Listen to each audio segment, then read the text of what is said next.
26절부터 마지막 절까지 말씀입니다. 열왕기하 18장 26절부터 37절까지입니다.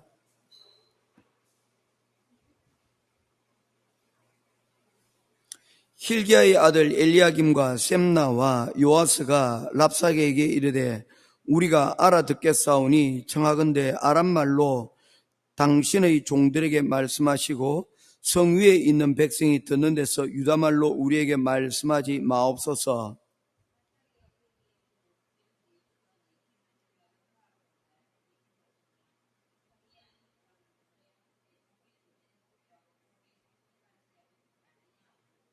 랍사게가 드디어 일어나서 유다말로 크게 소리질러 불러 이르되 너희는 대왕 아수르의 왕의 말씀을 들으라.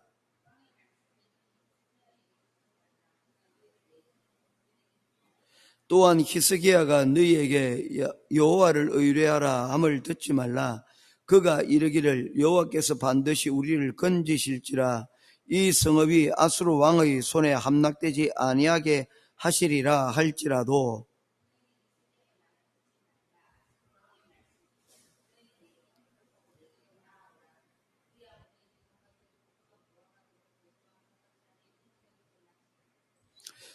내가 장차 와서 너희를 한 지방으로 옮기리니 그곳은 너희 본토와 같은 지방 곧 곡식과 포도주가 있는 지방이요 떡과 포도원이 있는 지방이요 기름 나는 감람과 꿀이 있는 지방이라 너희가 살고 죽지 아니하리라. 지방이라 너희가 살고 죽지 아니하리라. 히스기야가 너희를 설득하여 이르기를 여호와께서 우리를 건지시리라 하여도 히스기야에게 듣지 말라.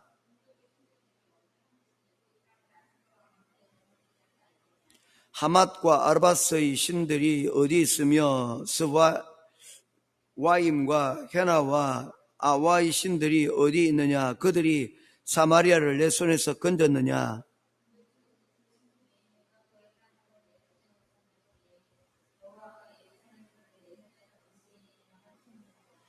그러나 백성이 잠잠하고 한마디도 그에게 대답하지 아니하니 이는 왕이 명령하여 대답하지 말라 하였음이라.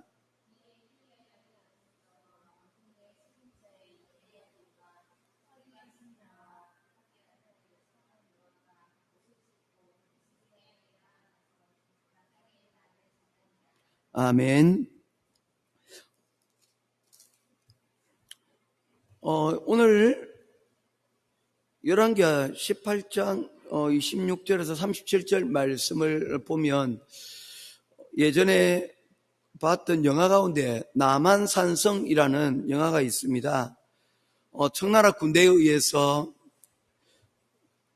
수도 한양이 이제 함락당하고 왕은 남한산성으로 피신을 하게 되었습니다.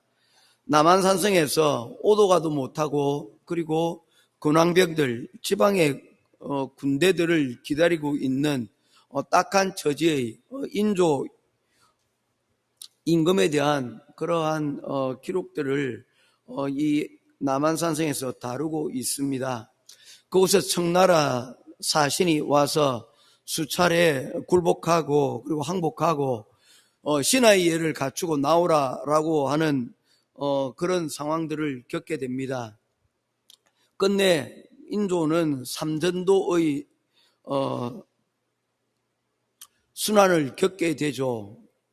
청나라 왕에게 차가운 눈밭에 나와서 머리를 조아리고 그리고 3번 그를 향하여서 절을 하고 신하로서 이제 살겠노라고 굴복하는 그런 장면을 이 영화에서 말하고 있습니다.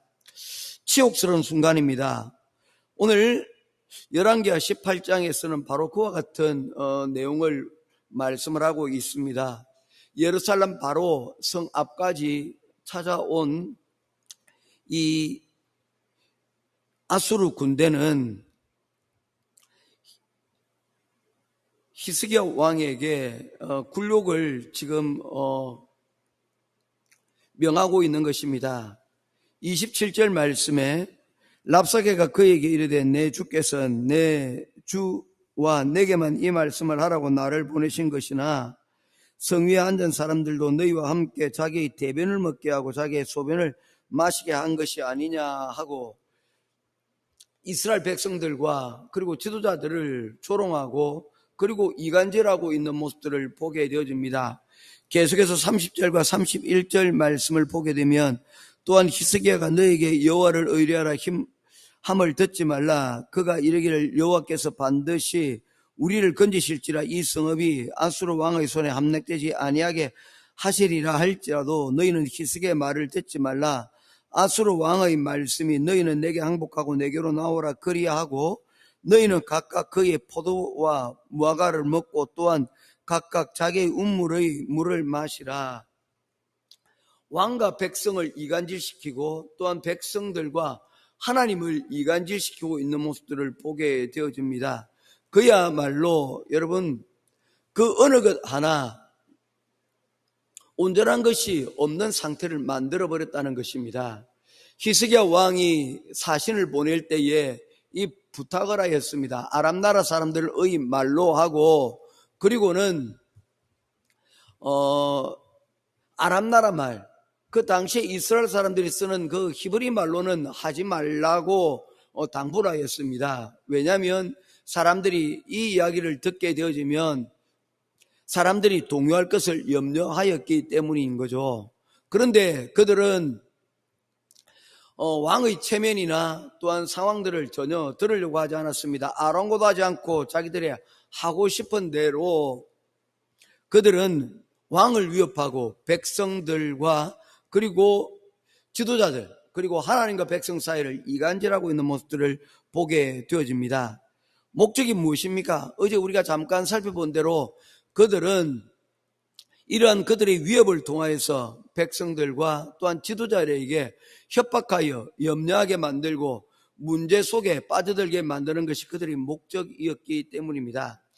이들의 전략은 한마디로 얘기하면 사람들에게 이런 위협들을 가하여서 그들에게 염려가 그들이 사람들 가운데 여러분 안개처럼 끼게 되기를 원하였던 것입니다. 안개가 어떻습니까? 사실 수킬로에 이르는 안개가 여러분 있다 할지라도 그 안개를 실제적으로 물로 수집을 하면 얼마 되지 않는다는 거예요. 그런데 그 물이 수증기처럼 여러분 아주 작은 입자로 이렇게 안개처럼 흩어지게 되어지면 우리의 시야를 방해하고 마치 그 속에서 여러분 헤어나지 못하도록 만든다는 것이죠. 조그마한 여러분 물 한 컵의 물만으로도 우리 여러분 있는 주변의 시야를 다 가리도록 만드는 것이죠. 그들은 그들의 말로서 그와 같은 상황을 지금 만들어내고 있는 것입니다. 그런데 이러한 시험과 같은 이러한 안개보다 같은 그들의 이 위협, 그들의 염려는 사실 이 안개를 물러나게 하는 빛과 같은 존재가 있게 되어진다면 이 안개는 여러분 힘을 발휘하지 못합니다. 다 사라지고 말게 될 것이라는 것입니다. 바로 문제는 이 안개 속에서 우리가 여러분 방황하며 그대로 머무느냐 아니면 이 안개 속을 가운데서 빛을 찾고 그 빛으로 이 안개를 물리치느냐에 달려져 있다는 것입니다. 시편 119편 105절 말씀은 주의 말씀은 내 발의 등이요 내 길의 빛이니이다 라고 말씀을 하고 있습니다. 하나님의 존재를 빛에 비유를 하고 있고 하나님의 말씀을 바로 이 빛에 비유를 하고 있습니다. 우리가 살아가는 가운데서 안개처럼 이렇게 뿌옇게 끼어져 있는 바로 이 모든 것들을 여러분 날려버리고 이 문제를 해결하는 힘이 어디에 있다는 것입니까? 바로 말씀에 있고 이 하나님의 말씀을 믿고 기도하는 그 기도에 해결책이 있다는 것을 말씀을 하고 있는 것입니다. 이처럼 하나님의 말씀과 기도의 능력이 무엇입니까? 우리에게 확산되어져 있는 염려와 의심을 여러분 확산을 해결하고 그리고 우리의 환경에 있는 잘못된 요소들을 제거하는 그와 같은 능력들을 가지고 있다는 것입니다. 기도하게 되어지면 염려가 확산되어지고 커지는 시험의 요소들을 제거할 수 있는 힘이 그곳 가운데 있다는 것입니다. 자, 그렇다면 이제 두 번째 단계로 넘어갑니다. 어떤 것입니까? 왜 하나님께서는 이 아수르와 같은 이 악을 여러분 존재케 하시느냐 하는 것입니다. 사실 아모스 이후에 히스기야가 왕이 되었을 때 이스라엘은 성전 예배를 회복하고 그리고 산당을 없애서 여러분 그야말로 영적으로 또한 나라를 개혁하고 있는 그런 상황 가운데 있었습니다.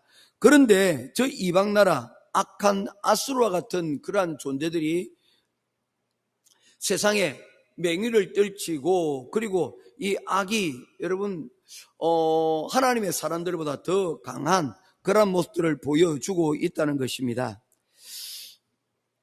잔느 기홍이라고 하는 중세 시절에 수도가가 있었습니다. 이 수도자가 이런 이야기를 하였습니다. 우리가 신앙생활하는 가운데서 정말 힘든 것은 세 가지를 꼽을 수 있는데 그것은 바로 견디는 것 그리고 참는 것인데 첫 번째는 이웃에 대하여서 참고 견디는 것 그리고 자신에 대하여서 참고 견디는 것 그리고 마지막 끝으로 하나님을 참고 견디는 것이 어렵다라고 하였습니다. 우리가 참고 견디는 것이 다 힘들지만 사실 이웃을 참고 견디는 것 그것이 가장 쉬운 것이라는 것입니다. 어려운 것은 나의 욕망과 또한 내가 하고 싶은 이러한 부분들을 여러분 참고 견디는 것 이게 어려운 일이고 더 참기 힘든 것은 하나님을 여러분 참고 견디는 것이라고 이야기를 하였습니다. 오늘 이 아수르와 같은 악인의 형통은 어떤 것입니까? 하나님에 대한 의문을 가지고 있는 것입니다. 하나님 도대체 왜 이런 악인들이 더 잘 되고 있는 것입니까? 라고 하나님의 하시는 일에 대하여 의문을 가지고 하나님을 참는 것입니다. 그래서 하박국서 1장 3절 13절 말씀에 보게 되어지면 이런 구절이 있습니다. 주께서는 눈이 정직하심으로 악을 참아보지 못하시며 패역을 참아보지 못하심으로 어찌하여 괴율한 자들을 방관하시며 악인이 자기보다 의로운 사람을 삼키되 잠잠하시나이까. 하박국서에서도 역시 하박국은 유다를 멸망시키기 위해서 찾아오는 이 바벨론의 존재에 대해서 하나님 우리가 죄가 있지만 우리가 문제가 있지만 우리보다 더 악한 저 이방나라 바벨론이 우리를 침공하고 저 나라가 득세하여서 이와 같은 위기 가운데 하나님의 백성들을 몰아붙이는 것 이것 하나님의 뜻이 맞습니까? 라고 그가 하나님께 질문하고 있는 모습들인 것입니다. 다 모두가 어떤 것을 말하고 있습니까? 바로 악인의 형통에 대하여서 의문을 가지고 있는 것이죠. 자, 그렇다면 이러한 악인들의 형통에 대해서 우리는 어떤 시각을 가져야 될까? 우리가 첫 번째 생각해 볼 것은 바로 가시로서의 의미를 우리가 찾아볼 수가 있다는 것입니다. 고린도후서 12장 7절 말씀에 보게 되어지면 바울 사도가 자신의 몸에 있는 고통에 대하여서 그것을 가시에 비유하고 있는 것을 보게 되어집니다. 그는 하나님으로부터 놀라운 능력을 받은 사람이었습니다. 그럼에도 불구하고 그는 자신만의 육체적인 문제를 가지고 있었습니다. 어떤 이들은 이걸 가리켜서 그의 안질, 눈의 질병을 이야기하기도 하고요. 또 어떤 이들은 그의 척추의 그 안장다리의 문제를 지적을 하기도 합니다. 심지어 어떤 사람들은 간질의 문제를 이야기하기도 합니다. 이처럼 바울 사도에게는 육체적인 여러분 연약한 부분들이 많이 있다는 것입니다. 시력의 문제, 그리고 오랜 전도 생활을 동안 여러분 걷는 문제, 이동의 문제, 그리고 또한 여러분 간질, 이런 모든 것들은 여러분 하나같이 그의 육체의 가시가 되어 그를 힘들게 만드는 그러한 요소들이었다는 것입니다. 그는 이를 위하여서 그는 하나님 앞에 3번 간절하게 기도하였으나 하나님의 응답이 없었습니다. 도대체 내가 하나님의 말씀을, 복음을 전파하기 위해서 읽고 그리고 이동하고 그리고 또한 수시로 발작하는 이러한 그 과정들을 하나님, 내가 극복해야지 이것이 은혜가 되지 않겠습니까? 라고 기도했지만 하나님의 응답이 없었다는 것입니다. 그는 그를 가리켜서 육체의 가시라고 그것을 표현을 하고 있는 것입니다. 여러분, 이러한 가시가 있을 때 우리는 고통하고 우리는 힘들어합니다. 그런데 이 또한 여러분 어떤 경우에는 우리에게 도움이 되기도 합니다. 한나와 사무엘상에 나오는 한나와 버닌나의 이야기가 바로 그러한 예 가운데 하나입니다.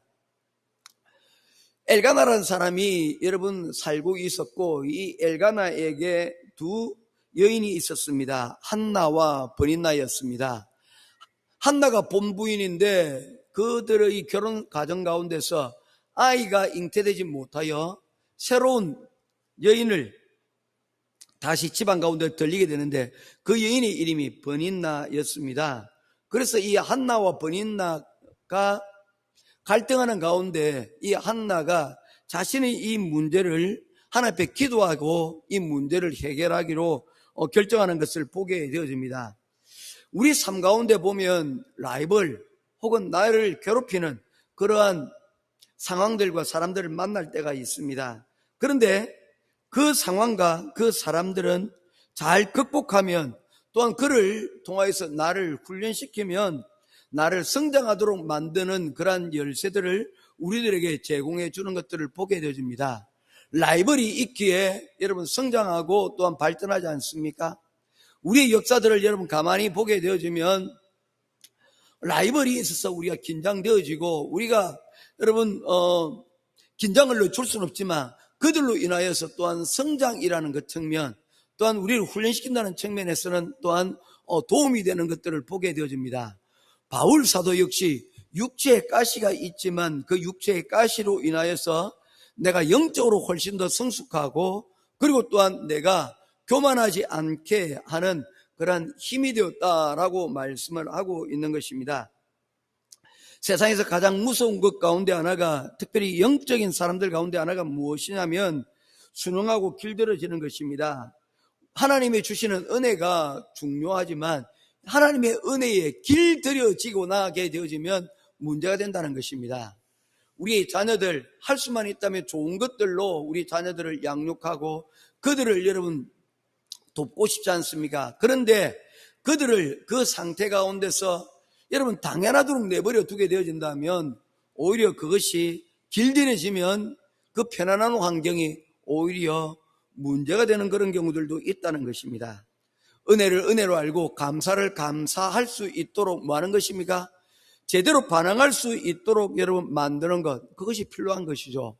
우리 예배도 그렇습니다. 매 주마다 우리를 여러분 뭐하게 만드는 것입니까? 리프레시, 다시금 여러분 신선하도록 여러분 만들어가는 것이죠. 이런 그 과정들을 통해서 우리가 여러분 새로워질 수가 있다는 것입니다. 그래서 시편 기자는 그렇게 이해합니다. 새 노래로 여호와를 송축할지어다. 새 노래라는 것은 무엇입니까? 이전에 불렀던 노래라도 오늘 내가 받은 그 은혜를 감사하여 하나님 앞에 여러분 그 받은 감동과 은혜를 노래하게 되면 그것이 새 노래가 되어진다는 것입니다. 새 노래를 불러야만 새 노래가 되는 것이 아니라 새로운 감동과 또한 여러분 우리의 받은 은혜가 새로워지면 그 찬양은 새로워지게 되어진다는 것입니다.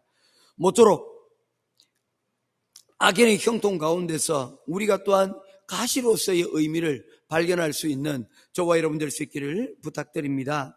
두 번째, 이 악인들의 행동을 통하여서 우리가 세상적 가치의 기준을 다시 한 번 더 들여다보자는 것입니다. 시각의 차이죠. 김동훈 목사님께서 자주 쓰는 표현 중에 하나가 뭐 이런 게 있습니다. 잘 사는 것의 기준이 뭐냐는 것이죠. 우리는 일반적으로 잘 산다라고 하면 그 잘 사는 것의 기준을 여러분 재산이 많은 것에 대하여서 잘 사는 것이라고 그렇게 생각을 합니다. 좋은 집을 가지고 살면 잘 산다 얘기하고요. 좋은 차를 몰고 그리고 원하는 것을 소유하게 되어지면 그것을 보고 우리는 참 잘 산다라고 그렇게 이해하는데, 여러분 그 시각이 어떤 거냐는 것입니다. 잘 산다는 것은 단지 재산이 많다는 것을 넘어서는 그러한 의미를 가진다는 것입니다. 돈이 많은 것은 잘 사는 게 아니고, 그 목사님의 표현에 의하면 그것은 돈이 많은 것이지, 부자인 것이지, 그것이 잘 사는 기준이 되지는 못한다는 것입니다. 그걸 우리는 너무나도 쉽게 봅니다. 우리 환경 가운데서 돈은 많지만 모범이 되지 못하고 잘 살지 못하는 사람들을 우리는 많이 봅니다. 권력을 있어 사람들이 보면 야, 참 잘 사는 것 같지만 그 실상을 들여다보면 여러분 잘 사는 것, 저처럼 저렇게 살고 싶지는 않다라고 여러분 여겨지는 그런 경우들을 우리가 가지고 있지 않습니까? 그런 거예요. 잘 산다는 기준이 어떤 기준이 하는 것입니다. 오늘날 여러분 이 아수르가 보여주고 있는 이러한 형태, 하나님을 모욕하고 그리고 이웃나라를 침략해서 그 나라의 사람들을, 왕과 백성들 이간질시키고 모욕하고 하룻강아지 법무소인 줄 모르는 것처럼 여러분 하나님을 모욕하고 하는 이 모든 행동들, 세상 사람들을 보면 자기 하고 싶은 대로 다 하는 것 같지만 하나님의 입장에서는 이것이 버르장머리 없는 것이고, 여러분 이것은 하나님께 심판받을 행동들이라는 것입니다. 단지 그들이 그러한 것을 모르는 것은 무엇입니까? 돈이, 힘이 그들의 눈앞을 가리고 그들로 하여금 보아야 될, 그리고 또한 들어야 될 상대가 누구인지를, 그들이 상대하고 있는 상대가 누구인지를 여러분 모르게 만드는 것이라는 것입니다. 세상의 가치 기준으로 볼 때 이 아수르의 모습은 그야말로 세상을 다 얻은 것처럼 보이지만 이것은 정말 예의를 모르는, 그리고 또한 신앙에 대하여서 하룻강아지 법무순 줄 모르는 그들과 여러분 같다는 것입니다. 우리가 하나님을 믿는다라는 것은 여러분 하나님을 의뢰한다는 것입니다. 이 하나님을 의뢰한다는 것은 다른 것이 아니라 여러분 하나님과 우리를 여러분 맨다는 그런 의미를 가지고 있습니다. 그래서 기도를 헬라어로 표현할 때 데오마이라고 얘기하지 않습니까? 하나님과 우리를 여러분 매는 것이에요. 이 매는 것을 통해서 여러분 우리가 나타나는 일은 무엇입니까? 우리 시각이 교정이 되어진다는 것이죠. 세상을 바라보는 여러분 기준이 여러분 달라지게 되어진다는 것입니다. 내가 힘이 있다고 여러분 함부로 그 힘들을 여러분 사용하지 않는다는 것입니다. 가장 대표적인 예가 무엇입니까? 민수기에 등장하고 있는 바로 모세와 그리고 그의 형제 미리암과 아론에 대한 내용이지 않습니까? 그들은 모세가 구스 여인과 결혼하는 것에 대해서 그들은 반대를 하였습니다. 그들은 이 모세의 지도자의 그러한 모습에 대하여서 그들은 대항하고 공격하고 있는 것을 보게 되어집니다. 그런데 결론은 무엇입니까? 하나님께서 용납하신 일 아닙니까? 그들은 하나님의 뜻이 무엇인지, 그들은 또한 지도자의 권위를 전혀 개의치 않고 비난과 비판들을 여러분 자기 생각나는 대로 그렇게 해버리는 것을 볼 수가 있습니다. 자격지심이 없고, 그리고 또한 그들이 보여주고 있는 것은 질투의 다름이 아니었다는 것입니다. 그들은 하나님의 시각을 가지지 못하였습니다. 그런데 모세는 그들을 능히 처벌할 힘이 있었음에도 불구하고 그는 그 힘 대신 오히려 하나님의 온유하심으로 그들을 용납하고 하나님께 나아가 그 문제에 대하여 하나님의 답을 기다리고 있는 모습을 보게 됩니다. 성경은 이 사건에 대해서 딱 한마디로 말씀합니다. 모세의 온유함이 온 세상의 어떤 사람들보다도 여러분 가장 크다라고 이렇게 평가를 하고 있다는 것입니다. 다름 아니라 이 말씀이 우리에게 주는 교훈은 뭡니까? 모세의 시각이 온유함에 있었다는 것입니다. 세상에는 힘이 있으면 그 힘을 꼭 사용해야만 되지만 모세는 그 힘을 자기의 뜻이 아닌 하나님의 힘으로 그는 성화시키는 그러한 온유함의 능력을 그들은 가지고 있었다는 것입니다. 모쪼록 오늘 우리에게 들려주시는 바로 이러한 하나님의 말씀을 통하여서 악인의 형통에 대하여 또한 이러한 세상의 힘들이 악들이 우리를 이 삶 가운데 여러분 침략하고 진입하게 될 때 우리는 어떤 자세를 가져야 될 것인가? 빛을 찾고 또한 여러분 우리의 시각을 달리하여 우리가 이러한 악한 것 가운데 우리가 절망하지 않고 염려하지 않고 하나님의 말씀으로 극복하여 우리를 더 성장시키는 귀한 하루가 될 수 있기를 주님의 이름으로 축원드립니다. 기도하겠습니다.